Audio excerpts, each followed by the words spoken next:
हिमांशु बहुत तेज कदमों से कॉलोनी में एक घर की ओर बढ़ा जा रहा था। तभी उसकी नजर एक जनरल स्टोर पर पड़ी। अरे रात के 2 बजे यहाँ पर कौन दुकान खोले हुए बैठा है? चलो मेरे लिए तो अच्छा ही है, प्यास से मेरा गला सूखा जा रहा है। चलो एक कोल्ड ड्रिंक ही पी लेते हैं। हिमांशु धीरे धीरे कदमों से चलता हुआ उस जनरल स्टोर के अंदर चला गया। जनरल स्टोर में एक 51 वर्षीय व्यक्ति हिमांशु की ओर अजीब सी नजरों से देखता हुआ बोला, कौन हो तुम और इतनी रात को इस कॉलोनी में क्या कर रहे हो? तुम अपने काम से काम रखो ना, मुझे बहुत तेज प्यास लगी है, जल्दी से मुझे एक कोल्ड ड्रिंक दे दो। वैसे तुम्हारा नाम क्या है? मेरा नाम मनोज है, मैं ही इस जनरल स्टोर का मालिक हूँ। इतना बोलकर मनोज ने किसी लड़की को आवाज लगाना शुरू कर दिया। सोनल, ओ सोनल, अरे कहाँ हो तुम?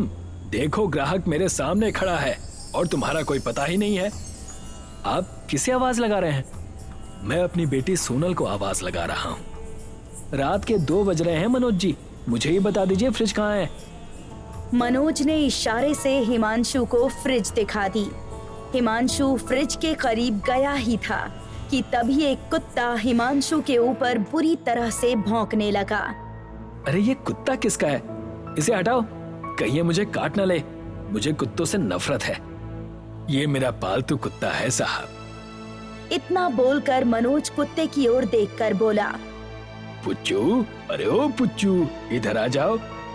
मनोज की बात सुनकर कुत्ता वहां से चला गया, मगर हिमांशु ने जैसे ही फ्रिज खोली तो फ्रिज के अंदर का दृश्य देखकर उसकी आंखें दहशत से फटी की फटी रह गई। फ्रिज के अंदर हिमांशु की ही लाश कटी हुई अवस्था में पड़ी हुई थी। ये क्या है? ये तो मेरी ही लाश है, ऐसा कैसे हो सकता है? ये तुम्हारा भविष्य है। इतना बोलकर मनोज का चेहरा बड़ा ही भयानक हो गया। उसकी आंखों की पुतलियां सफेद हो गई। देखते ही देखते वो जनरल स्टोर एक जले हुए इमारत में परिवर्तित हो गया। ये सब क्या हो रहा है? कौन हो तुम? हिमांशु ने इतना कहा ही था कि तभी हिमांशु की गर्दन अपने आप कटकर जमीन पर गिर पड़ी। अगले दिन हिमांशु की लाश जनरल स्टोर के बाहर पड़ी हुई थी। इंस्पेक्टर शिवानी हवलदार तलपड़े के साथ लाश का मुआयना कर रही थी। तलपड़े, अजीब बात है, इसकी गर्दन कटी हुई है, लेकिन आसपास कहीं भी कोई चाकू या धारदार हथियार दिखाई नहीं दे रहा। जो भी हो मैडम, इसका नाम हिमांशु है, मैं इसे जानता हूँ। ये एक अपराधी किस्म का व्यक्ति था। शिवानी हिमांशु का मोबाइल चेक करने लगी। मोबाइल चेक करने के बाद हिमांशी तलपड़े से बोली, इस व्यक्ति ने आखिरी कॉल पप्पी नाम के किसी व्यक्ति को की थी। तभी एक व्यक्ति शिवानी से बोला, पप्पी यहाँ से कुछ ही दूर रहता है मैडम, उसके पिता सम्मी का ट्रक का व्यवसाय है। मुझे पप्पी के परिवार के बारे में बताओ। पप्पी के पिता सम्मी के पास बहुत सारे ट्रक हैं। वो अपना ट्रक ट्रांसपोर्ट वालों को किराए पर दिया करते हैं। पप्पी उनका बड़ा लड़का है और छोटा लड़का लोंग दिन भर आवारागर्दी करता है। लौंग मतलब क्या? उसका लौंग का बिजनेस है? अब क्या बताऊं, आप समझ सकती हैं, सब गुंडे बदमाश हैं। इस कॉलोनी के लोग लोंग के नाम से ही जानते हैं उसे। शिवानी ने हिमांशु की लाश को पोस्टमार्टम के लिए भिजवा दिया और वो तलपड़े के साथ सीधे पप्पी के घर के अंदर घुस गई। कौन है तुम? आंखों से अंधे हो क्या? पुलिस की वर्दी दिखाई नहीं देती क्या तुम्हें? हाँ दिखाई तो देती है, लेकिन तुम मेरे घर में क्या कर रही हो? तुम्हारे घर से कुछ दूर मनोज जनरल स्टोर के बाहर हिमांशु नाम के व्यक्ति की बड़ी बुरी अवस्था में लाश मिली है। उसके मोबाइल से आखिरी कॉल तुम्हें किया गया था। क्या तुम उस व्यक्ति को जानते हो? शिवानी की बात सुनकर पप्पी बुरी तरह से चौंकते हुए बोला, मैं उसे ज्यादा अच्छे तरीके से नहीं जानता था, बस मेरा और उसका नमस्ते तक ही मामला सीमित था। अगर ऐसी बात है तो आधी रात के वक्त वो तुम्हारे पास क्यों आ रहा था? ये सब मुझे नहीं मालूम मैडम। जो भी हो, जब तक इस केस की कार्रवाई पूरी नहीं हो जाती तब तक तुम इस शहर से बाहर नहीं जा सकते। इतना बोलकर शिवानी हवलदार तलपड़े के साथ वहां से चली गई। रात के समय पपी का छोटा भाई लौंग तैयार होकर कहीं जाने की तैयारी कर रहा था कि तभी उसका बड़ा भाई पपी बोला। रात के 11 बज रहे हैं लोग, तुम कहाँ जा रहे हो? तुम्हें पता है ना, पिताजी कुछ दिनों के लिए घर से बाहर गए हैं। मैं कोई छोटा बच्चा नहीं हूँ भैया, थोड़ी देर बाद वापस आ जाऊंगा। तुम्हें पता है ना, हमारे खास आदमी हिमांशु की लाश मनोज जनरल स्टोर के सामने मिली है। ये बात मुझे बहुत ही अजीब लग रही है। भैया, मनोज और उसके परिवार को मरे हुए 2 साल से ज्यादा हो गए हैं, और वैसे भी हिमांशु एक अपराधी था, किसी ने मार दिया होगा उसे। टेंशन मत लो। इतना कहकर मनोज अपनी बाइक लेकर सीधे वहां से निकल गया। मगर जैसे ही लौंग मनोज के जनरल स्टोर पहुंचा, अचानक उसकी बाइक झटका देते हुए रुक गई। लौंग की नजर जब जनरल स्टोर के अंदर गई तो उसने देखा अंदर लाइट जल रही थी। जहाँ तक मैं जानता हूँ, ये जनरल स्टोर तो पिछले 2 साल से बंद है। आखिर यहाँ चल क्या रहा है? अंदर जाकर मुझे देखना चाहिए। लौंग सीधे जनरल स्टोर के अंदर चला गया, मगर जैसे ही उसने जनरल स्टोर के अंदर कदम रखा, अचानक जनरल स्टोर एक खंडर में परिवर्तित हो गया और दरवाजा बंद हो गया। कौन है यहाँ पर? आखिर ये सब क्या हो रहा है? मुझे यहाँ से बाहर निकालो। लौंग ने इतना कहा ही था कि तभी अंधेरे में 2 बड़ी ही भयानक दिखने वाली आंखें चमकने लगी। उन आंखों को देखकर लौंग के शरीर से पसीने की धाराएं बहने लगी। कुछ ही क्षणों में एक भयानक दिखने वाली लड़की लौंग के सामने खड़ी हुई थी। ये नामुमकिन है, ये कैसे हो सकता है? तुम तो... लौंग ने इतना कहा ही था कि तभी पीछे से उसका कंधा किसी ने दबोच लिया। लौंग ने जैसे ही पलटकर देखा तो उसके सामने एक डरावना सा दिखने वाला व्यक्ति खड़ा था और उसे अपने आंखों से घूरे जा रहा था। अगले ही पल एक बड़ा ही भयानक दिखने वाला कुत्ता, जो अपने साइज से 5 फुट बड़ा था, उसने लौंग के ऊपर हमला कर दिया। लौंग की चीखें जनरल स्टोर के अंदर घुटकर रह गई। अगले दिन लौंग मनोज जनरल स्टोर के सामने पड़ा हुआ था और पपी फूट फूट कर रो रहा था। शिवानी और तलपड़े वहां पर पहले से मौजूद थे।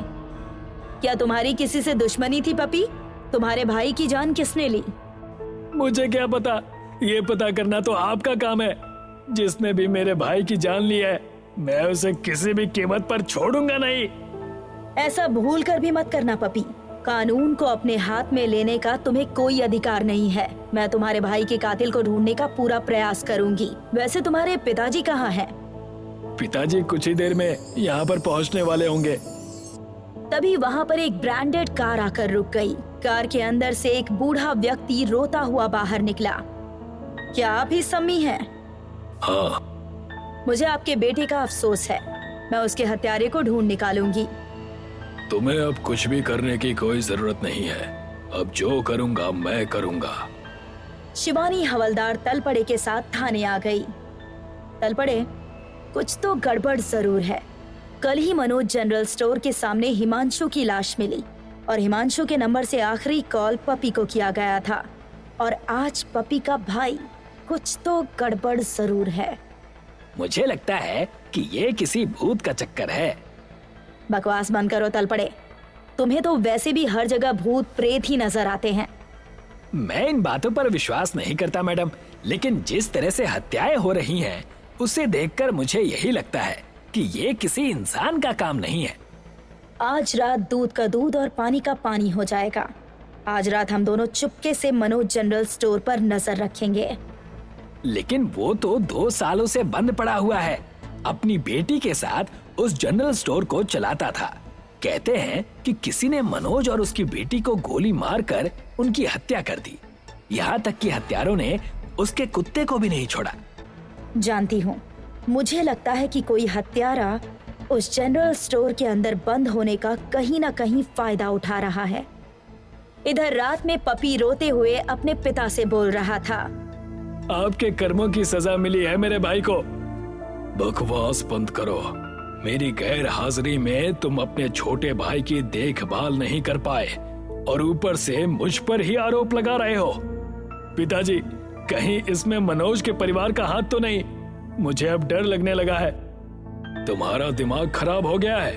मत भूलो कि मनोज और उसके परिवार को मरे हुए 2 साल हो चुके हैं। कल हमारा आदमी हिमांशु मनोज जनरल स्टोर के सामने मृत अवस्था में पड़ा हुआ मिला और आज मेरा छोटा भाई।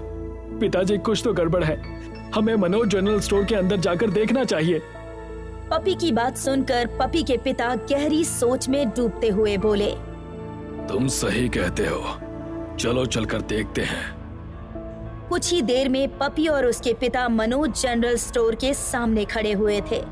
मनोज जनरल स्टोर का शटर बंद था। फिर अचानक शटर अपने आप खुल गया और अंदर की लाइट्स ऑन हो गई। ये सब क्या है? घबराओ मत, आजकल विज्ञान ने बहुत तरक्की कर ली है। कोई है जो हमें डराना चाहता है। अंदर चलकर देखते हैं। पपी और उसके पिता मनोज जनरल स्टोर के अंदर चले गए।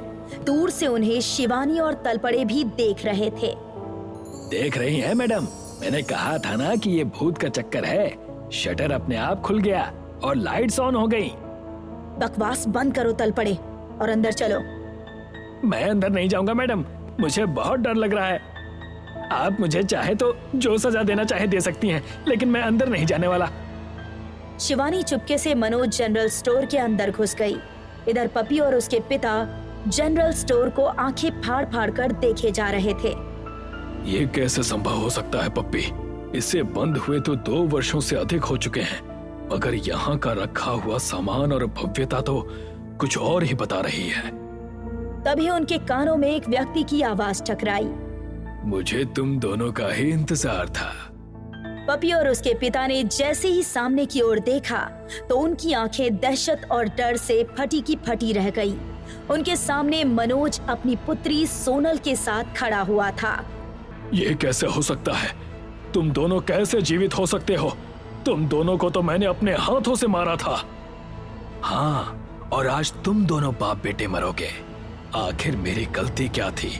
सिर्फ यही कि कॉलोनी में आने जाने वाले लोगों पर नजर रखता था, वो भी कॉलोनी वालों की भलाई के लिए। तुमने सिर्फ इतनी सी बात के लिए मुझे और मेरी बेटी को कितनी बेरहमी से मार डाला। अब तुम दोनों की बारी है।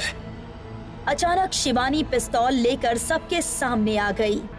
अपने हाथ खड़े कर लो, मैं तुम सब लोगों को गिरफ्तार करती हूँ। शिवानी ने इतना कहा ही था कि तभी शिवानी हवा में उछल गई और बुरी तरह से जमीन पर टकराकर बेहोश हो गई। बेहोशी की हालत में उसकी आंखों के सामने एक दृश्य चलने लगा। 2 साल पहले मनोज जनरल स्टोर। मनोज अपनी बेटी सोनल से मुस्कुराकर बातें कर रहा था कि तभी पप्पी और उसके पिता अपने छोटे बेटे लॉन्ग के साथ हाथ में पिस्टल लिए जनरल स्टोर के अंदर घुस आए। मनोज, हमारी तुमसे कोई दुश्मनी नहीं, लेकिन कॉलोनी में किसी भी नए व्यक्ति से ज्यादा पूछताछ करना तुम्हें शोभा नहीं देता। मैं जानता हूँ तुम ये सब क्यों कह रहे हो, क्योंकि तुम एक अपराधी हो। ट्रक को किराए पर देने की आड़ में तुम अवैध सामान को दूसरे राज्यों में तस्करी करते हो। इसीलिए मैं कॉलोनी की भलाई के लिए ये काम करता हूँ। मैं नहीं चाहता कि तुम्हारी वजह से कॉलोनी के किसी भी व्यक्ति पर कोई आंच आए। कॉलोनी की भलाई का तुमने ठेका ले रखा है क्या? हम तुम्हें आखिरी बार समझा रहे हैं, हमारे मामले में ज्यादा टांग मत अड़ाओ। ये तुम्हारे और तुम्हारी बेटी के लिए ठीक नहीं होगा। तुम तीनों इस बात को भूल गए क्या कि इस देश में कानून का राज है और आजकल हमारी सरकार अपराधियों को लेकर कितनी सख्त है? क्या तुम इस बात को नहीं जानते? तो फिर देखता हूँ कि तुम्हारा कानून और तुम्हारी सरकार तुम्हें और तुम्हारी बेटी को बचा पाती है या नहीं। इतना कहकर पपी के पिता ने गोलियों से मनोज और मनोज की बेटी को छलनी कर दिया। तभी वहाँ पर मनोज का कुत्ता भौंकता हुआ आ गया। जब तेरा मालिक ही मर गया तो तू जिंदा रहकर क्या करेगा? इतना कहकर पपी ने अपनी पिस्तौल की सारी गोलियां उस कुत्ते के ऊपर चला दी। अगले ही क्षण इंस्पेक्टर शिवानी को होश आ गया, मगर सामने का दृश्य देखकर उसकी आंखें दहशत से फट गई। वो कोई जनरल स्टोर नहीं बल्कि एक खंडहर था। शिवानी के सामने पपी और उसके पिता की बड़ी ही खराब अवस्था में लाशें पड़ी हुई थी। शिवानी जनरल स्टोर से बाहर आ गई, जहां तलपड़े खड़ा था। क्या हुआ मैडम? मुझे बहुत चिंता हो रही थी।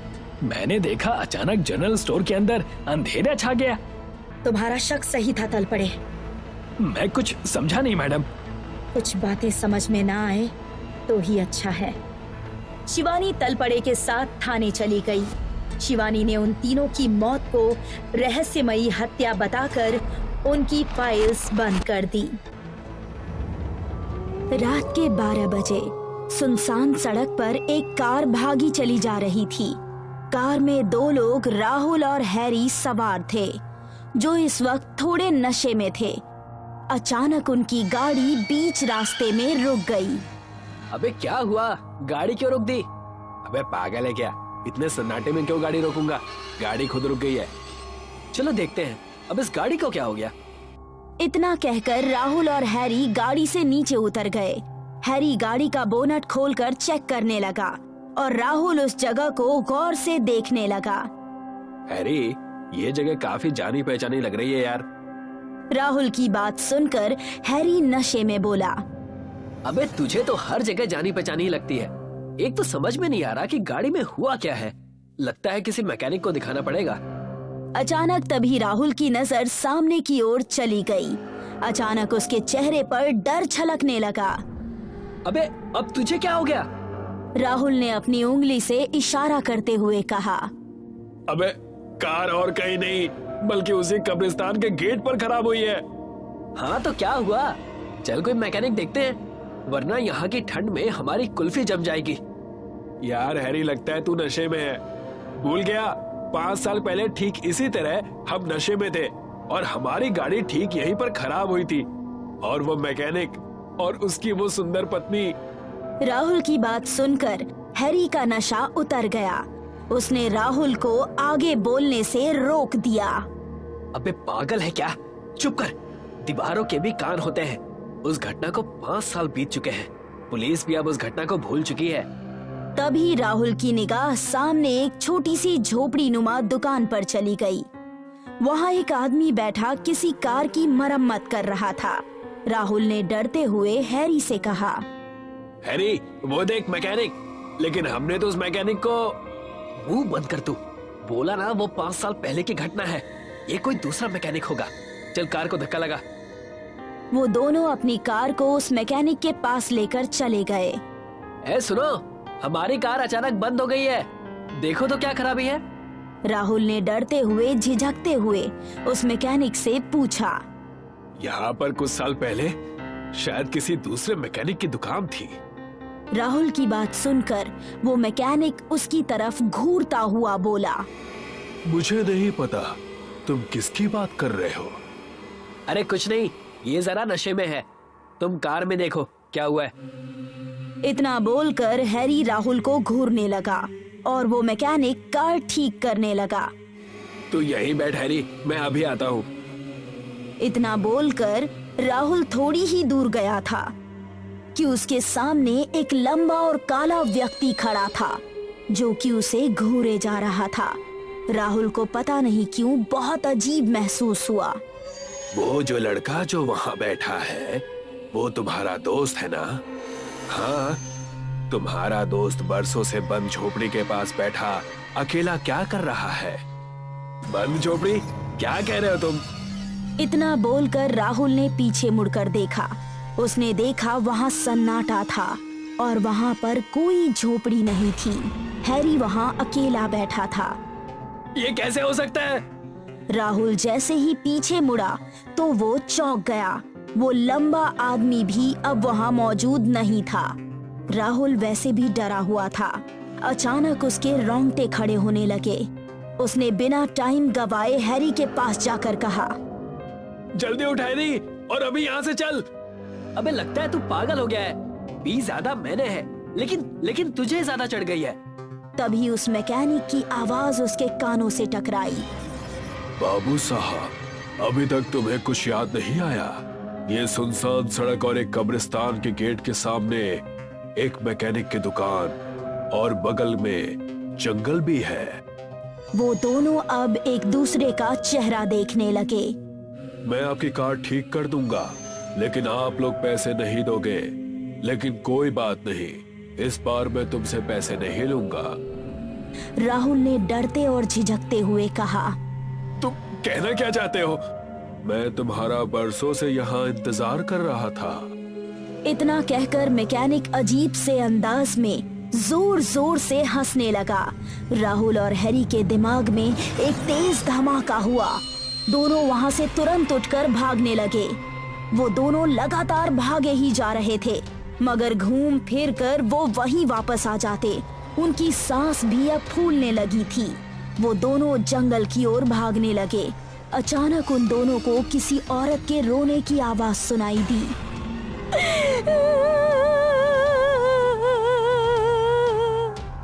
आवाज सुनकर उन दोनों के कदम अचानक रुक गए। दोनों ने देखा कि उस औरत ने अपनी सिर को नीचे किए लगातार रोए जा रही थी। कौन हो तुम और रो क्यों रही हो? पर उस औरत ने हैरी की बात का कुछ जवाब नहीं दिया, जैसे कि उसने हैरी की बात सुनी ही ना हो। हैरी ने चिल्लाकर कहा, अरे रो क्यों रही हो? 5 साल पहले उन 2 नशेड़ियों ने मेरे पति से अपनी गाड़ी ठीक कराई, और जब मेरे पति ने उनसे पैसे मांगे तो उन दोनों ने मेरे पति को मारकर उनकी आंखें निकाल ली। जब उनकी नजर मुझ पर पड़ी तो उन कमीनों ने पहले मेरी इज्जत लूटी और फिर मुझे भी मार दिया। इतना बोलकर वो औरत चुप हो गई। पर ये सुनकर राहुल और हैरी के होश उड़ गए। तभी उस औरत ने अचानक से अपना सिर ऊपर किया और उन दोनों की तरफ उस औरत ने जैसे ही देखा, हैरी चीखकर डरते हुए बोला, तुम? ये कैसे हो सकता है? ये नामुमकिन है। अचानक उस औरत का चेहरा पूरा सफेद हो गया, जैसे उसके शरीर में खून की एक बूंद भी ना हो। वो औरत उन दोनों की तरफ देखती हुई बोली, वो तुम दोनों ही थे ना?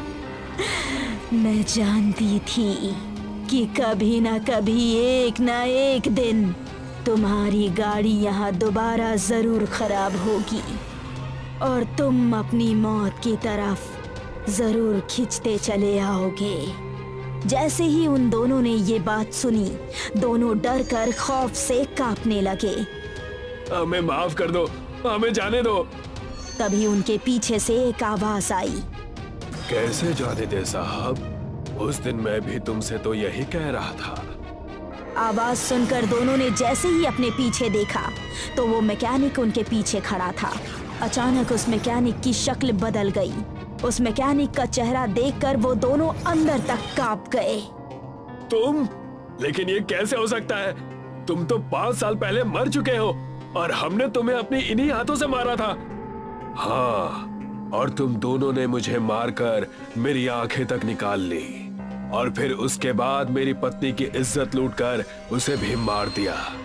तब से हर रात हमारी आत्मा रात में तुम्हारा ही इंतजार करती है और आज हमारा इंतजार खत्म हुआ। इतना बोलकर वो मैकेनिक धीरे धीरे कदमों से उनके पास आने लगा। वो उनके जितना पास आ रहा था, उसका चेहरा उतना ही भयंकर होता जा रहा था। उसका चेहरा भी सफेद हो गया था और उसकी एक आंख से खून बहने लगा था और अचानक उस औरत के रोने की आवाज भी बढ़ने लगी। उसकी आवाज इतनी तेज होती जा रही थी कि अब हैरी और राहुल के कान में चुभ रही थी। हैरी और राहुल के कान से खून आने लगा। देखते ही देखते वो मैकेनिक उनके नजदीक आ गया। वो दोनों चाहकर भी कुछ नहीं कर पा रहे थे। उस मैकेनिक ने हैरी की दोनों आंखें निकाल ली। हैरी ने दर्द से तड़प तड़प कर वहीं राहुल के सामने ही अपना दम तोड़ दिया और राहुल कुछ नहीं कर पाया। और देखते ही देखते मैकेनिक ने राहुल की भी दोनों आंखें निकाल ली और राहुल ने भी वहीं तड़प तड़प कर अपना दम तोड़ दिया। कहते हैं आज भी उस कब्रिस्तान के गेट के आगे वही मैकेनिक रात को अपनी दुकान खोलता है।